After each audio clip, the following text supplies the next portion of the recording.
ম্যাচের আগেই ফলাফল ফাঁস। বাংলাদেশ বনাম পাকিস্তান কোন দল জিতবে তার ফলাফল ফাঁস করলো এবার জ্যোতিষীটিয়া। হ্যাঁ দর্শক, সংবাদের বিস্তারিত দেখুন পুরো ভিডিওতেই। দর্শক, 2025 চ্যাম্পিয়ন্স ট্রফি থেকে বিদায় নিয়েছে ইতিমধ্যে বাংলাদেশ ক্রিকেট দল। সোমবার 24 ফেব্রুয়ারি তারা নিউজিল্যান্ডের বিপক্ষে খেলতে নেমেছিল। এই ম্যাচে টাইগার বাহিনী 5 উইকেটে হেরে যায়। তার থেকে বড় কথা, বাংলাদেশের এই পরাজয়ের পাশাপাশি পাকিস্তানও চ্যাম্পিয়ন্স ট্রফি থেকে বিদায় নিয়েছে। তাই এখন চ্যাম্পিয়ন্স ট্রফি থেকে ছিটকে যাওয়া এই দুই দল পাকিস্তান এবং বাংলাদেশ শেষ ম্যাচের মতো মুখোমুখি করবে।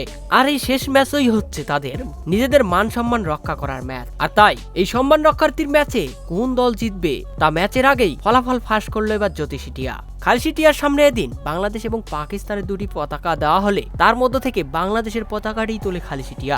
অর্থাৎ নিজেদের শেষ ম্যাচে পাকিস্তানকে হারিয়ে মান সম্মান রক্ষা করতে পারবে বাংলাদেশ, আর আয়োজক হিসেবে একটি ম্যাচও জিততে পারবে না পাকিস্তান। এমনটাই খালসিটিয়ার ম্যাচ প্রেডিকশন। তো দর্শক, এ ব্যাপারে আপনাদের মতামত, বাংলাদেশ এবং পাকিস্তানের মধ্যে কোন দল জিতবে বলে আপনারা মনে করছেন তা অবশ্যই জানাবেন কমেন্ট করে।